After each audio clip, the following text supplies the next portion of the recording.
Welcome, folks, to the Burkett Boys podcast. I am John Austin Burkett. Over there is my son, Austin Burkett, in Jacksonville, Florida. We're going to bring you the most comprehensive coverage that we can, unbiased, of course, of the Washington Commanders football team. I know that Austin and I are probably hoping that they would change that name back to what it was before the Washington Redskins, but after last year's good season, I don't think that's in our future. What do you think? It's not looking so good. I think we have a chance of maybe seeing a new logo, maybe bring back the Redskins logo, but the name itself, probably not. I think we could play like the logo with Commander-in-Chief and have the chief head on the side of the helmet. Could be something like that. As long as the logo comes back, I think a lot of fans will be happy. So, yeah, the logo is pretty dope. So hopefully there will be some changes to the outfits this year, but that's not really in the forefront of things this year. I know that we're kind of still reeling from what happened last year, such a great season, hoping that it continues into a sophomore season to remember for Jaden Daniels. What do you think, man? There's a lot of talk, Austin, in the off season here. Now talks are heating up about Terry McLaurin and his longevity. This guy's been through like 8 or 9 quarterbacks. He definitely deserves a contract. What do you think? I mean, yeah, like you said, he's been through so many quarterbacks. He's been through the Dan Snyder era with the Redskins. He's been through everything. So, honestly, I think after his performance last year especially, and obviously his performance through the years, he definitely deserves a new contract. I don't really understand why they haven't given him one yet, but we'll see what happens. Like they say, let Adam Peters cook. Obviously, we trust in the ownership. Made some pretty good decisions last year. Had a great season. We'll see what goes into to this year. I think a lot of Commanders fans are kind of thinking the way you are. It's like, why haven't we given this guy the bag yet? You know, it's just kind of like it's a no-brainer, I think. I mean, he is the face of the franchise along with Jaden. Jaden is in the early part of his contract. Why don't we front-load a contract with bonuses and money now, get that out of the way so when Jaden is due to pay his bill, we can pay it. No, for sure. And, I saw this graphic on Instagram from the 33rd team. So that Terry is 4th in the league with the highest passer rating when he's targeted in 2024 with a passer rating of 133. So, I mean, the man deserves his money. He's done nothing but perform on the field and remain consistent. And that's one of the biggest things as a player is consistency. And he's been the most consistent receiver and honestly one of the most consistent players on the Commanders in recent years.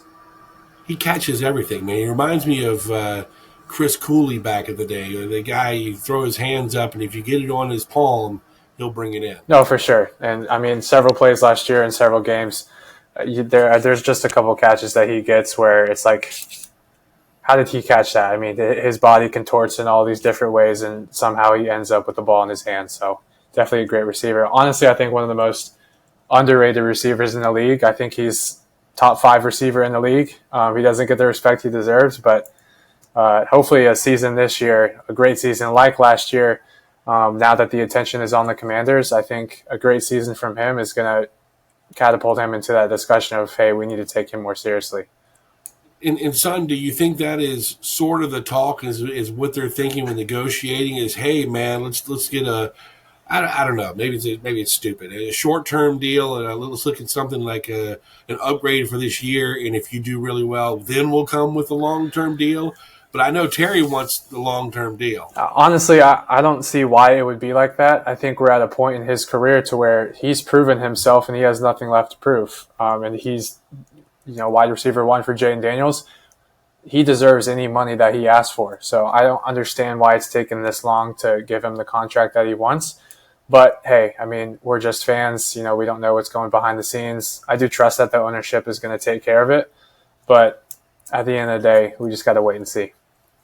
And that's kind of good for you to hear, or good for me to hear, as a longtime fan of the Washington Redskins, now Commanders. I brought my son up through the years of – and you haven't seen the wins like we did last year in your lifetime. So it was amazing to you. But hearing you say that about ownership, and you trust in the ownership and in the leadership of the team, it's kind of good to hear that, because obviously in the past Dan Snyder has made some moves with big names where he did open the bag up and it burned us. Yeah, as a fan, I think it's a lot easier in the off season to have trust in the ownership now that we have Adam Peters and Josh Harris.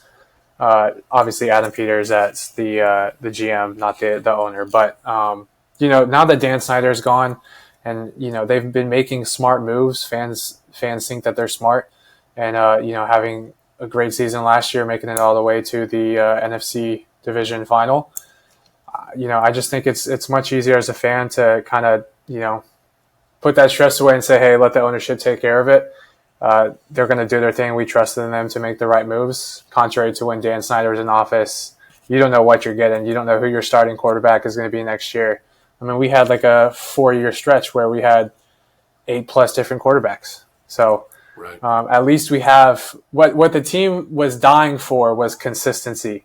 And now that we have had a positive year last year in 2024, going into this year, it's more of the same thing, but we have a little bit more confidence behind our belts. So, knowing that obviously training camp is coming up, and the last thing any of these teams want, whether you're a Commanders fan or a Chargers fan, you don't want distractions, and it's starting to chirp up a little bit about this distraction with McLaurin. I think a lot is going to be said if he doesn't show up to camp. That's going to be kind of the onset of a red flag coming in, and it's not going to be good. So hopefully they get something done here quick.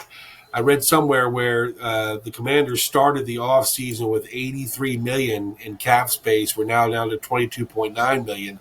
And I'm not sure how contracts and stuff work, so they're going to have to get pretty creative, because the bag for Terry is going to be right at $30 million, I think, 30.1. No, I mean, like I said earlier, he's very underrated. He's, I think, a top 5 receiver in the league. He's deserving of that type of contract. So we'll just have to see what they cook up. Well, with what you say in that, and if we do have 22.9 left in the coffers for cap space, there's still a lot of wants that we have out there. I know Hendrickson, you've been on that train. Yeah, you want that guy on defense. As the time, there's some other things that we need too. Yeah, as the time goes on with Hendrickson, I get less confident that a deal is going to be worked out, just because we've reached a long amount of time where Hendrickson has made public that he's not happy with his contract or his situation in Cincinnati. So I figured something would have been done right now, but I mean, who knows? It's not looking good. And he's going to require a stash too, man. He's going to require big money. I mean, if you think that these guys like Myles Garrett are making $40 million a season, and he's going to sit back as the leading rusher on the Bengals team and in the NFL doing 14 or 15 sacks a year and making $10 million less, you're crazy. Yeah, that guy ain't going to work for that. Honestly, and I think Terry's contract is more of a priority than him right now, just because Terry has proven himself and become a fan favorite and a staple of our team. Let's stick with offense, Austin, and talk about the addition of Deebo Samuels. And I've read a bunch online talking about just some of the rookie training camp and how he's been working with certain players. And it seems like this guy is going to start a stride in Washington, like a rejuvenated career kind of thing. Yeah, that's certainly the hope. I think going into the offseason, we definitely saw receivers leaving, and we kind of questioned it at first, but we understood that with De'Ami Brown going to the Jags and Zacchaeus signing with the Bears, that wide receiver 2 slot was opening up for us. So we knew a big name was coming. We knew the office had some plans, and then they went and grabbed Deebo, obviously, who has some history with Adam Peters over at the 49ers. I think it's a great pickup. Obviously, Deebo has struggled in recent years, and a lot of people say that he's washed or he's not as good as he was. But I think with a fresh start, with a new team, I think he'll get back on track, maybe lose a little weight. And honestly, he's a dog. He's aggressive, and one thing that's a positive is he absolutely hates the Eagles, and that's exactly what we need. So, you think this is going to give him the kick in the cup he needs to move forward, and yeah, basically he's going to be used at both positions, running back and slot receiver. Yeah, and then when you have an offensive mastermind like Cliff Kingsbury, the sky's the limit with Debo. I'm sure that Cliff was very happy with this move and, has plans for how to use Debo in different ways than the 49ers did. So just think of how many things that a mastermind like Cliff Kingsbury can scheme up when you have that kind of talent running through your backfield. Exactly. McLaurin and him. McLaurin can run too. Not even that. Like McLaurin has never really had a wide receiver too to kind of combat the pressure that they target him on. So with someone like Debo, it'll hopefully bring some attention away from McLaurin and honestly make him better because he'll get more targets and more open looks.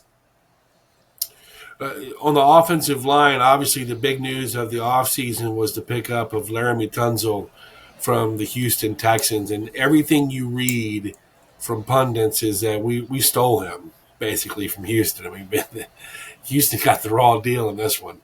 So, and then you hear coaches talking about Tunsil and how he is taking the rookie under his wing and is already grooming him to be a good offensive lineman. Really, the blind side is what we needed protected on Jaden last year. And if we can shore up that line, the sky's the limit. I do think we've upgraded at the offensive line. Obviously, Sam Cosmi's coming off his injury and still has some time to recover. But when you get someone like Laramie Tunsil, who's an established vet in the league and one of the top left tackles in the league, it's a great pickup. And having him as a mentor to Josh Connerly, who we just drafted from Oregon, which the videos from him, obviously, they look great. His footwork looks awesome. He looks pretty quick. Obviously, he's massive. So I think the offensive line. He's a big dude. He is a big dude, man. Yeah. And he ain't getting up off the couch like your dad does, where it takes me a freaking forklift to get off the couch. This guy is jumping up and blocking people. No, for sure. And honestly, excited to see what the offensive line looks like this year. I think they'll be great, but it's a little bit different from last year, so we'll see how it pans out. But when you got someone like Laramie Tunsil, it's pretty easy to have some confidence in your offensive line. So. All right, man, we're going to take a quick break, and then once we do that, after we come back, we'll talk about the rumors about Nick Chubb and James Cook. For sure, in which that leads us to our first sponsor, which is Blue Devil Nutrition. While we give you the latest tea on the Commanders, Blue Devil Nutrition is serving up delicious and high-quality teas down in Morris, Alabama. Did I mention that they're very healthy for you? So the next time you're driving through I-65 down in Alabama, stop by Blue Devil Nutrition and see what they have to offer. All right, man, back from the podcast, back from the break. Before we left, we talked a little bit about the offensive line. And behind that offensive line, obviously you have Jaden Daniels. But now there is talk about adding a running back to the running back room. By all accounts, everything I've heard, and this was important, I think, in the offseason, is that Brian Robinson needs to have a good offseason leading into camp. And from everything I've heard, that's happening. He is stronger than ever, and that's a good thing, but they're trying to add a piece. Now, the two names that have been mentioned has been Nick Chubb and James Cook. What do you think about either one of these guys? Well, obviously, both of those running backs are great and well-established running backs in the league. I think with our current running back room right now, obviously you got Eckler and Robinson, but the main concern with them is injuries, and we saw that last year. Both of them, had some games where they're balling out, especially Eckler, who pretty much, he overperformed when he came over from the Chargers. Similar to Debo, people were saying that Eckler's washed, he's slow, he's a running back and he's slow. But he had a great year in Cliff's system, and honestly, we had a couple games where he was the reason we won. So looking at our running back room that we have now, I think it's really good. But kind of how I said what the team is searching for earlier is consistency. That's what we need in the running back room. And unfortunately, you can't have consistency when you've got a lot of injuries. So I think it would be smart to go after a new running back. When you bring up Nick Chubb, he's coming off an injury. He's had injury history, but Nick Chubb is Nick Chubb. He's a really good running back. Me personally, I think I'd be happier as a fan with James Cook. I think he's coming off an unhappy situation in Buffalo, and he's looking to leave. And I think he could be that burst running back that we're looking for. Because one of the things with Brian Robinson is he just had an issue with one, the inconsistency, but he had several games where, it wasn't flashy. It was just him getting a couple yards, and people were like, well, what is he doing? He needs to step up. And unfortunately, he didn't. But and I think he's a great running back. It's just maybe it was the injuries. Obviously, he had some knee injuries. But with James Cook, I mean, fantasy-wise, he had a great fantasy year last year. The guy's a dog, man. He's a dog. He quick. Runs wild. That would be refreshing to see. Kind of reminds me of like Matt Jones on steroids, the way he runs. But obviously, Matt Jones was not as good as James Cook, in my personal opinion. But I think James Cook would be a great pickup. If we got Nick Chubb, I wouldn't be mad, but I wouldn't really understand it, because if you're worried about injuries with the running backs we have now, why would you go get Nick Chubb? So, good point. James Cook, though, he's kind of like an Alvin Kamara kind of running back. He goes side to side. He can also catch the ball out of the backfield. Yeah, and he runs like the wind. Yeah, and it's similar to Eckler too. I mean, we have that in Eckler. He's capable of having that receiving role as a running back, and he did that last year. But like I said, the injuries were just killing us. So, with Eckler, though, I worry about ball protection. I've seen him cough a lot of balls up from last season, and I'm like, dude, what are you doing? You got to protect that thing. But on the other hand, like you said, there's many games where the guy carried us. If we didn't have him, we'd have lost those games. Yeah. So, you got to take the good with the bad. Yep. Well, as far as the Commanders getting James Cook, that will cost them, apparently, is what they're asking for. The Bills are asking for is the third-round pick in 2026, which I think it's doable. It's not awful. Yeah, I think that's reasonable. And they'll probably give him a short-term deal with a lot of incentive based on it, I would think, kind of approve it. Yeah. But Nick Chubb, I'm kind of with you. I don't think that. I mean, you're rolling dice, and it's not something you need to roll dice on. Yeah. And you need some stability in the running back room. Well, I guess it brings us to the defensive side of things before we close this thing out, and obviously I screamed all last season about the secondary and how bad our secondary is. I've seen good things between the matchup between Debo and Mike. What's Mike's last name? Sinistro. Yeah, Sinistro. Coming out of camp and those in OTAs and stuff like that. I've seen good news coming out about them battling it out. That's good news, but the giant elephant in the room is, what are we going to do with Lattimore? Right? I don't know. I mean, I think obviously we're going to keep him for another year. We definitely needed to improve in the secondary. Thank God we got rid of Benjamin St. Juste. I think the whole fan base was waiting for that to happen, and nothing but respect to him for being in the league. But as far as a Commander, it's just his time was done. So he's gone. But we did draft Trey Amos in the draft from Ole Miss. Supposedly, actually, I think we signed him as an undrafted free agent. Either that, no, it was drafted. He got drafted. No. He got drafted. Yeah, I think he was a steal. I've heard nothing but good things about him. I've heard he's been having a great camp. Obviously, we have Mikey coming back. I think we have a solid DB room. We have, Igbinoghene. How do you pronounce Igbinoghene? Noah, yeah. I thought he was solid last year. He was a solid. I think he plays in the slot. Solid player. So I think there's been talks about trading for Jalen Ramsey. We'll see if that happens. But would you want that though? I don't know if that guy would fit in with Commander's scheme. I don't know. A lot of people are saying trade. A lot of big names, man. Him and Lattimore together? Yeah. Someone said trade for him and play him at safety. I don't know. We picked up the dude, Will Harris from the Saints. Apparently he's a hard hitter. I didn't really understand why we got rid of Jeremy Chin. I think he was a great player for us last year, but he signed with the Raiders. Kind of wish we would have done more to keep him, but wish him nothing but the best. But I think he's good. I'm confident in our safeties. I'm really glad that we kept Luvu. That was the biggest one for me. Is he's a dog. Love Frankie. I love the culture he brings. Probably my favorite player on the defense.